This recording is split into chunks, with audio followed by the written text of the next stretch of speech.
We thought a pint would be a nice way to break the ice. Okay, sort of get him to loosen up.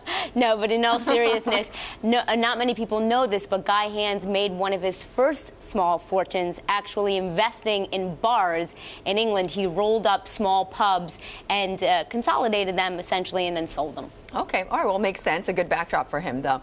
So he hasn't spoken up publicly since the financial crisis. So why is he doing this now? Well, first off, Betty, it was fascinating to sit down with one of the biggest brands in European private equity. This is a guy that people thought would shun the public for a very long time because of that failed investment that you mentioned, record company EMI. His firm took a huge hit on that. And you ask, why now? Because he basically thinks there's enough daylight between the negative headlines associated with EMI and sort of more positive recent developments. You know, he has other investments, and those investments look like they could be sold at a profit. I don't know if you know this, but his firm is actually the biggest landowner, residential landowner in Germany. So, and he's looking to take that company public. He also owns Odeon Cinemas. Terra Firma owns Odeon Cinemas. They're looking to sell that company. So they're looking forward to some very positive news in the coming months. Well, what does he say about Europe, about the macro outlook for Europe then?